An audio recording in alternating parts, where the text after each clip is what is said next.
네, 오늘은 추수감사주일입니다. 우리에게 먹을 곡식과 열매를 주신 하나님께 감사하며 예배 드리는 날입니다.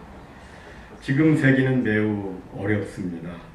날로 어려워지는 경제사정과 지구촌 여러 곳곳에서 벌어지는 전쟁과 자연재해, 그리고 수많은 범죄와 사건, 사고 속에서 사람들은 힘겹게 살아가고 있습니다.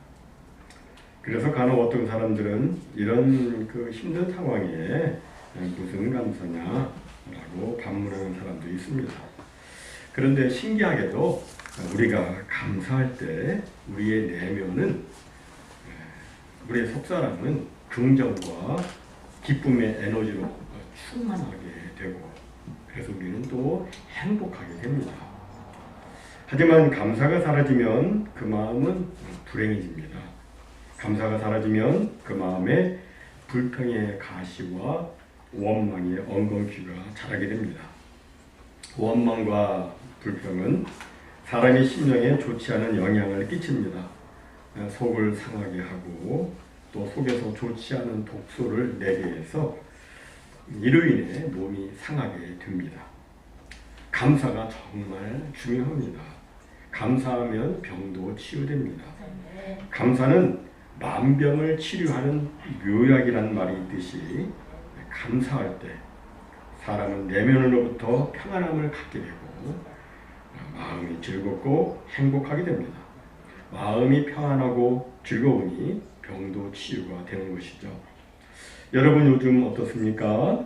마음이 즐겁고 기쁘고 행복하십니까? 그렇다면 감사가 있는 거예요. 근데 혹시라도 마음이 불행하다고 느껴지신다면 감사를 회복하시기 바랍니다. 감사하십시오. 오늘 우리가 읽은 말씀은 하박국 선지자가 기록한 말씀이죠. 우리가 이스라엘 역사를 보면 북이스라엘은 BC 722년에 아수르에 의해서 멸망했고, 그리고 남유다는 BC 586년에 바벨론에 의해서 멸망했습니다. 이 하박국 선지자는 남유다가 멸망하기 직전, 대략 BC 612년에서 605년 그 사이에 활동하던 선지자로 알려지고 있습니다. 당시 세계 역사를 보면 신흥 강국 바벨론이 아수르를 멸망시키고, 그리고 이제 BC 605년에 그 갈그메스 2차 전투에서 애굽을 제압을 합니다. 그러니까 그 지역을 전부 이제 바벨론이 장악하게 된 거예요. 그리고 나서 남유다 예루살렘 성을 완전히 포위를 합니다. 나갈 수가 없어요. 거기서 남유다는 이제 그 바람 앞에 등불 상황이 된 것입니다. 그런데도 남유다는 정신을 차리지 못하고 영적으로 도덕적으로 심히 타락했습니다. 하나님을 배신하고 우상 숭배를 하고 부정부패, 음란을 일삼았습니다. 하나님께서는 당신의 선지자들을 보내셔서 회개하라고 이렇게 말씀하셨지만 사람들은 그 말을 귓등으로도 듣질 않았습니다. 결국 하나님께서는 매우 아픈 심판의 회초리를 드시는데, 그 회초리는 뭐냐면 바로 바벨론에 의해서 남유다가 멸망하는 것이었습니다. 하나님의 심판의 그 계획을 알게 된 이 하박국 선지자는 너무도 당황스러웠습니다. 그래서 하나님 앞에 반문을 합니다. 하나님께서 남유다를 징계하시는 건 어쩔 수 없다 손 치더라도, 그래도 아무리 그래도 그렇지 어떻게 하나님을 대적하는 저 흉악한 바벨론을 하나님의 도구로 사용할 수 있단 말입니까? 이거 너무한 거 아닙니까? 하면서 하나님께 물었습니다. 그때 그의 감정이 오늘 본문에 이렇게 기록이 되어 있죠. 내가 들었으므로 내 창자가 흔들렸고 그 목소리로 말미암아 내 입술이 떨렸도다. 무리가 우리를 치러 올라오는 환난 날을 내가 기다림으로 썩이는 것이 내 뼈에 들어왔으며 내 몸은 내 처소에서 떨리는도다. 우리가 너무나도 충격적인 일을 겪게 되면 정말 창자가 흔들리고 입술이 떨리고 손발이 떨리고 다리가 후들거리는, 그리고 온몸에 뼈가 녹아내리는 것과 같은 그런 경험을 하게 되는데, 하박국 선지자가 그러했던 겁니다. 게다가 그 다음 이어지는 17절 말씀을 보면 눈앞의 현실은 너무나도 처참했습니다. 무화과 나무도 무성치 못하고 포도나무에 열매가 없고 감람나무에 소출이 없고 밭에 먹을 것이 없고 우리의 양도 없고 외양간에 소도 없다고 이렇게 말씀합니다. 당시 이스라엘의 3대 과실수는 무화과나무, 그리고 포도나무, 감람나무, 올리브나무죠. 근데 여기에 아무런 소출이 없다, 아무런 열매가 없다는 것은 뭐예요? 이젠 핍절이고 굶주림이라는 것입니다. 그리고 전쟁이 나면 전쟁의 소용돌이에 휘말려서 밭에서 나는 것이 없어요. 전쟁 나면 사람이 농사를 질 수가 없습니다. 이제 먹을 것이 없죠. 먹을 것이 없으면 뭐 사람만 힘듭니까? 이제 가축들도 죽어갑니다. 그리고 이 사람이 점점 배가 고프면 마지막 남은 가축들마저 잡아먹게 되죠. 그러면 이제 무리에 양도 없고 외양간에 소도 없는 거예요. 너무나도 처참한 현실이 된 것입니다. 그런데 이런 처참한 현실인데, 그런데 이 하박국 선지자의 반응은 매우 특이합니다. 오늘 본문 18절에 보니까 하박국 선지자가 그런 상황에서 이렇게 노래를 합니다. 나는 여호와로 말미암아 즐거워하며 나의 구원의 하나님으로 말미암아 기뻐하리로다. 여러분, 혹시 이 하박국 선지자는 정신나간 사람이 아닐까요? 정신나간 사람이 아니라면 어떻게 그런 극한 상황에서도 즐거워하며 기뻐할 수 있었을까요? 도대체 무엇이 그로 하여금 그런 처참한 상황 가운데에서도 감사하게 했을까요? 그것은 바로 그에게 하나님을 믿는 믿음이 있었기 때문이었습니다. 하나님께서는 하박국 선지자가 너무나도 힘들어하고 황망히 하니까, 충격을 받고 막 너무 힘들어하니까 하나님께서 하박국 선지자에게 이런 말씀을 주셨습니다. 그것은 하나님께서 남유다를 그들의 죄악 때문에 심판을 하시지만, 그러나 그게 끝이 아니라는 것입니다. 바빌론이 아무리 강대국이라 할지라도 하나님께서 바빌론을 멸망시키시고 유다를 반드시 회복시키실 것이라고 약속해 주신 겁니다. 이 하나님의 말씀을 듣고, 그리고 하나님을 믿는 그 믿음이 있었기 때문에, 그 소망이 있었기 때문에 하박국 선지자는 즐거워하고 기뻐할 수 있었던 겁니다. 그렇습니다. 하나님을 믿는 믿음이 우리를 기뻐하게 하고 즐거워하게 하고 감사하게 하는 겁니다. 여러분, 감사는 믿음이 있고 없고의 차이입니다.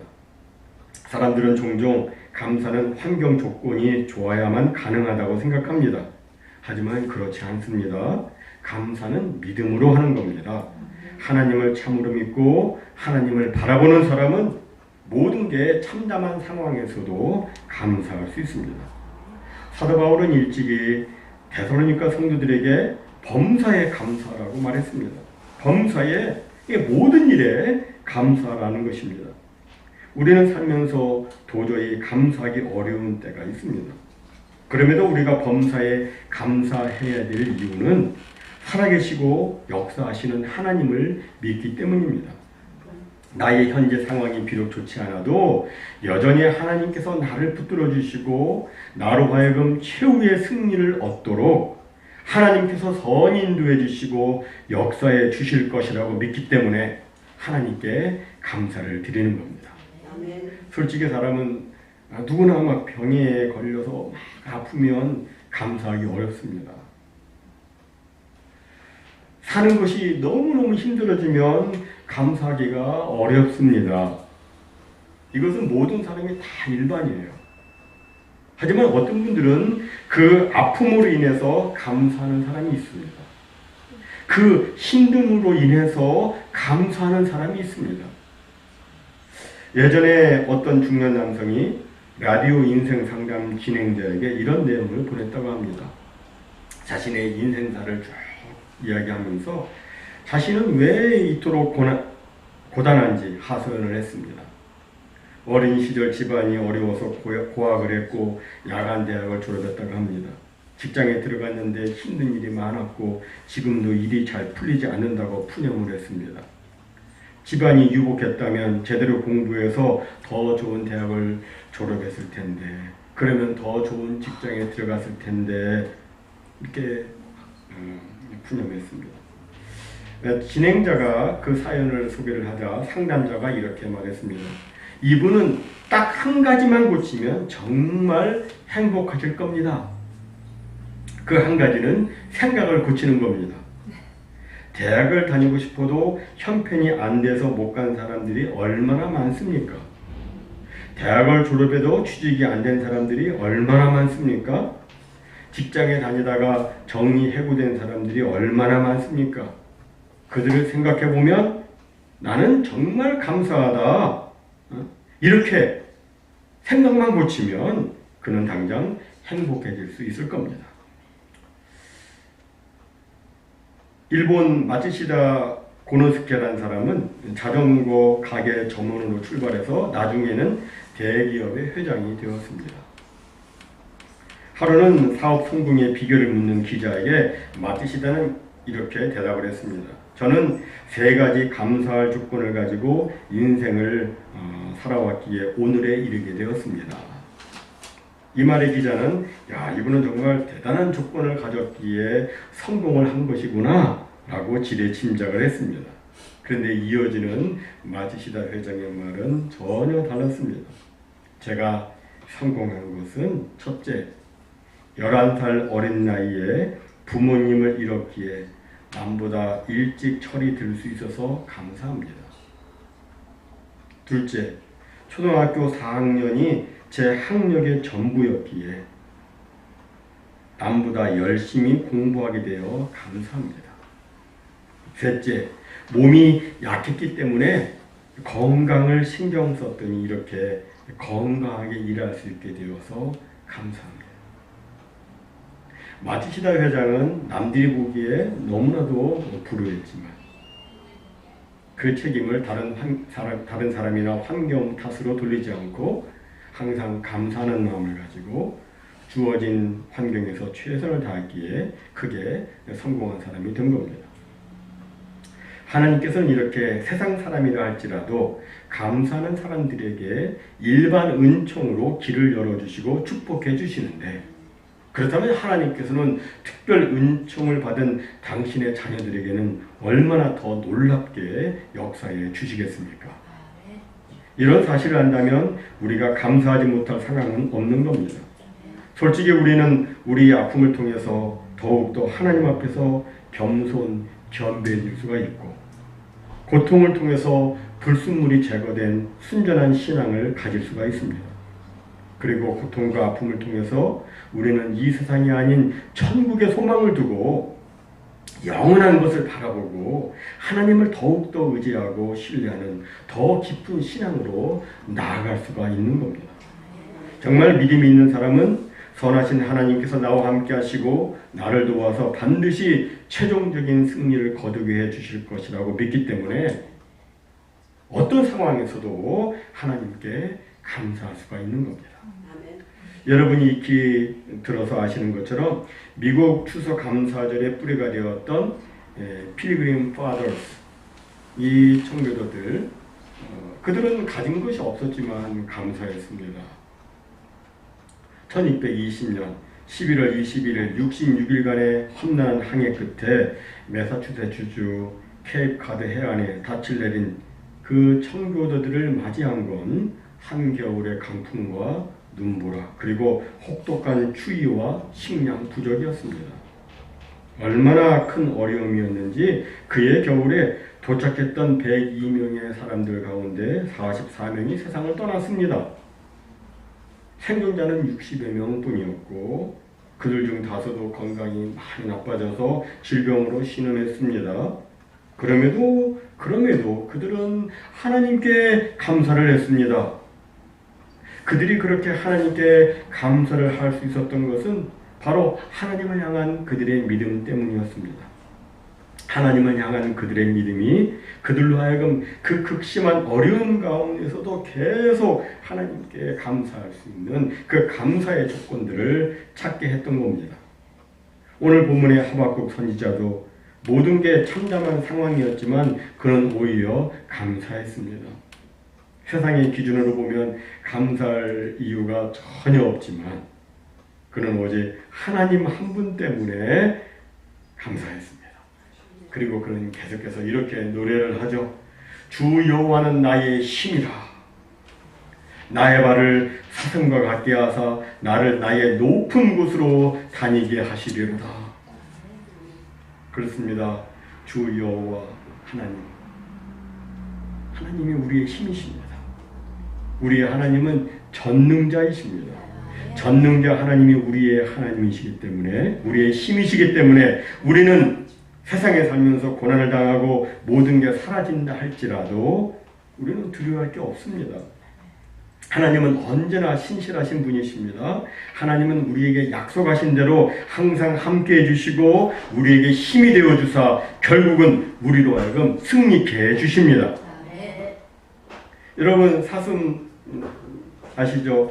날렵하고 그 활기찬 사슴이 높은 곳에 막 다니는데 하나님께서는 우리로 하여금 승리하게 해주셔서 그렇게 높은 곳에 서게 해주십니다. 여기 높은 곳은 어떤 곳일까요? 높고 험준하고 가파른 산을 의미합니다. 이 가파른 산은 우리의 삶의 현장을 의미하겠죠. 우리는 개인과 공동체에 어려움을 겪습니다. 매일같이 겪습니다. 회복될 기미가 보였다가도 다시 상황이 나빠지고 다시 빠져나올 수 없는 늪에 빠진 것처럼 수많은 문제와 어려움이 지뢰처럼 우리 앞에 놓여져 있습니다. 그러나 우리에게 하나님이 계십니다. 나의 힘이 되신 여호와 하나님을 의지하고 하나님을 바라보면 기쁨이 샘솟고 즐거움이 흘러넘칩니다. 하박국도 마찬가지였습니다. 현실은 참담했지만 하나님의 약속의 말씀을 붙잡고 하나님을 바라보니 그의 마음속에서 기쁨이 샘솟았습니다. 그는 하나님께서 승리해 주실 것을 믿음으로 바라보고 감사했습니다. 그랬더니 나중에 어떻게 되었습니까? 실제로 역사에 보면 그토록 강성했던 이 바벨론이 하나님의 약속대로 하나님의 그 약속의 말씀대로 메대와 파사 연합군에 의해서 패망하고 그리고 바벨론에 끌려갔던 그 남유다 포로들이 다시 고국으로 귀환하는 기쁨을 맛보게 됩니다. 이 페르시아를 통일한 새로운 제국의 고레스 왕이 포로 귀환 칙령을 내렸죠. 그래서 이제 이스라엘이 다 귀환하게 된 것입니다. 여러분 어떻게 이것이 가능했겠습니까? 이것은 우리 하나님은 전능자이시고 약속을 반드시 지키시는 신실하신 분이시기 때문입니다. 우리 인간으로서는 불가능하지만 하나님으로서는 언제든지 얼마든지 모든 것이 다 가능합니다. 하나님은 말씀해 주셨으면 그 말씀 그대로 이루어 주십니다. 시편 126편에서 한 시인이 그 포로에서 그 귀환했을 때에 그 기쁨을 이렇게 노래를 했습니다. 여호와께서 시온의 포로를 돌려보내실 때에 우리는 꿈꾸는 것 같았도다. 여호와께서 우리를 위하여 큰 일을 행하셨으니 우리는 기쁘도다. 정말 꿈꾸는 것과도 같은 너무도 감격스럽고 기쁜 일이 그들 앞에 실제로 이루어진 것입니다. 그렇습니다. 우리가 하나님의 약속의 말씀을 붙잡고 하나님을 믿음으로 의지하는 한 우리는 우리의 힘이 되신 여호와 하나님으로 말미암아 승리하게 되고 기쁨과 즐거움으로 차고 넘치게 되는 것입니다. 사랑하는 성도 여러분, 오늘은 추수감사 주일입니다.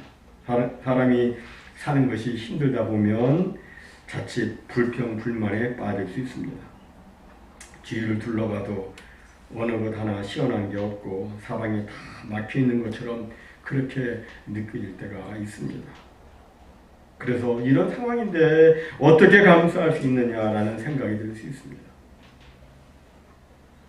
하지만 믿음의 선진들이 그랬듯이 우리도 믿음으로 잘 생각해 보면 충분히 감사할 수 있습니다. 다른 것 다 없어도 우리는 하나님 한 분 때문에 감사할 수 있습니다. 모쪼록 우리 모두 현재 상황이 바닥을 치는 것 같고 온갖 어려움과 문제들이 나에게 가득하다 할지라도 내게 힘 주시는 하나님을 바라보시고 하나님을 의지하시고 하나님께 감사하시기 바랍니다. 그래서 높은 곳에 다니는 사슴처럼 우리도 이 시대에 높고 거친 산등성이를 가볍게 뛰어다니는 그런 놀라운 승리의 축복을 맛보는 우리 모두가 다 되시기를 주님의 이름으로 축원합니다. 아멘.